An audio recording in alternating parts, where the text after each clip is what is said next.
அன்பு நண்பர்கள் அனைவருக்கும் வணக்கம். நான் உங்கள் ஆண்டாள் வாஸ்து முன்னாள் துரைசாமி. வாஸ்து கன்ஸ்ட்ரக்ஷனில் இப்போ 2வது பகுதி. பெரும்பாலும் சமையலில் யார் கெட்டிக்காரங்க, ஆணா பெண்ணா அப்படின்னு பார்த்தோன்னா சமையலில் சூப்பராக செய்கிறவங்க ஆண்கள் மட்டும்தான்.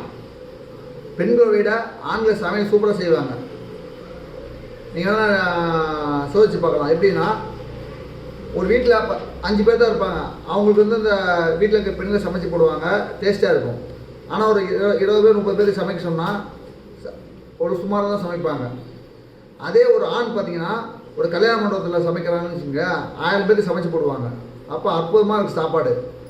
அப்போ ஆண்கள் ஹோட்டலில் வேலை செய்வாங்க. பெண்கள் யாருமே ஹோட்டலில் போய் சமையல் கட்டில் இருக்கிறதில்ல. அதாவது புரோட்டா மாஸ்டரோ இது மாஸ்டர் பார்த்திங்கன்னா பெண் இருக்கிறதில்ல, ஆண் தான் இருப்பாங்க. ஏன்னா பல பேர்த்துக்கு சாப்பாடு போடக்கூடியது ஆண்கள் தான் சமைக்கக்கூடிய திறமை இருக்குது. பெண்களுக்கு பொறுத்த வரைக்கும் அவங்க வீட்டில் இருக்கிறவங்களுக்கு ஒரு 5000 பேருக்கு சமைக்கக்கூடிய அந்த இதுதான் இருக்குது. இதுக்கெல்லாம் என்ன காரணம் அப்படின்னு பார்த்தீங்கன்னா, இந்த வீட்டுடைய சமையல் கட்டில் இருக்கிற ஒரு அமைப்பு தான். இப்போ நீங்கள் ஹோட்டலில் பார்த்தீங்கன்னா ஓப்பனாக இருக்கும். அதாவது இந்த தோசைக்கல், அந்த தோசை இந்த புரோட்டா போடுற தோசை அதெல்லாம் பார்த்தீங்கன்னா ஓப்பனாக இருக்கும். அவங்க இன்னும் சமைக்கிற பார்த்தீங்கன்னா ஆப்போசிட் பார்த்தீங்கன்னா அதாவது விரிவாக இருக்கும். அந்த ரோடு தான் தெரியும். ஒரு மாதிரி அடைச்ச மாதிரி இருக்காது. அவங்க நல்லா ஃப்ரீடாக, அதாவது ஓப்பன் கிச்சன் மாதிரி இருப்பாங்க. அதேமாதிரி ஒரு இதில் போடுறேன்னு வச்சுக்க, அதாவது ஒரு கல்யாண வீட்டுக்கு கல்யாண மண்டபத்தை பார்த்தா கூட அது ஓப்பனாக தான் இருக்குது அந்த கிச்சனு. அப்போ அதனால தான் அவங்களால 1000 பேருக்கு சமைச்சா கூட சூப்பராக சமைக்க முடியுது.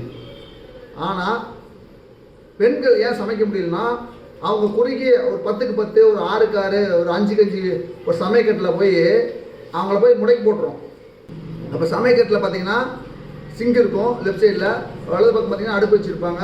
அந்த செவத்தை விட்டே சமைச்சிட்டு இருப்பாங்க. அந்த செவத்தை பார்த்தே சமைச்சிட்டு இருப்பாங்க. அவங்க பார்த்தீங்கன்னா அந்த கூண்டுக்குள்ள அடைப்பட்ட தங்கத்தால் ஆனால் கூண்டாக சரி, அந்த உள்ளே அடைப்பட்ட அந்த கிளியோ குருவியோ அது சுதந்திரம் இருப்பதில்லை. அதே போல தான் பெண்களும் பார்த்திங்கன்னா இந்த மாதிரி அந்த லேப்டாப் போட்டு, அதாவது ஸ்லாப் மாதிரி போட்டு அங்கே அடுப்பு வச்சு சமைக்கிறதுன்னு சமைச்சிட்ருக்காங்க.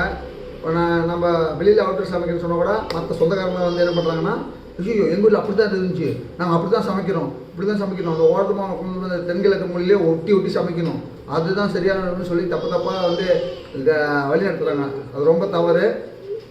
நீங்கள் எப்பவுமே கிச்சனை அந்த ஓப்பனாக இருக்க மாதிரி ஐலண்ட் கிச்சன் மாதிரி போடுங்க. கிழக்கு பக்கம் லேப் போடாமல் அந்த ஐலண்ட் கிச்சன் மாதிரி நீங்கள் அடுப்பு அந்த கிச்சனுக்கு நடுவில் உட்காந்து நடுவில் நின்று சமைக்கிற மாதிரி சமைச்சிங்கன்னா, அந்த வீட்டில் பெண்கள் சமைச்சாங்கன்னா சூப்பராக சமைப்பாங்க, நல்லாயிருக்கும். அவங்களுடைய வாழ்க்கையும் நல்லாயிருக்கும், அவங்க மனநிலையும் சூப்பராக இருக்கும். அவங்களுக்கு அந்த குடும்பத்துக்கே குத்தூகலாக இருக்கக்கூடிய அவங்க நல்ல ஒரு மாற்றம் அவங்களுக்கு வரும். எனவே நீங்கள் கிச்சன் பயன்படுத்தும் பொழுது ஐலண்ட் கிச்சன் மட்டும் பயன்படுத்துங்க, அதுதான் ரொம்ப சிறப்பு.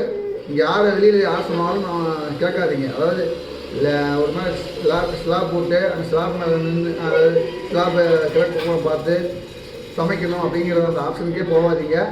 அப்படி சொல்கிறவங்களாம் நீங்கள் வெறுத்துருங்க. நீங்கள் உங்களுக்கு பிடிச்ச மாதிரி ஐலண்ட் கிச்சனு அந்த கிச்சனுடைய நடுவில் வச்சு சமைச்சு பாருங்கள். மிக சாப்பாடு மிக பிரமாதமாக இருக்கும், நல்லா ஆரோக்கியமாக இருக்கும். உங்கள் வீடும் நல்லா ஸ்லாப்பாக செழிப்பாகவும் இருக்கும். ஏன்னா அவங்களுடைய மனநிலை, பெண்களுடைய மனநிலை பொறுத்த வரைக்கும் நல்ல ஒரு ஆரோக்கியமான மனநிலை இருக்கும் பொழுது அந்த குடும்பமும் ஆரோக்கியமாக தான் இருக்கும். அதனால் இதை ஃபாலோ பண்ணுங்கள். மேலும் பல நாட்கள் வைக்கின்றேன். நன்றி, வணக்கம், வாழ்க வளமுடன்.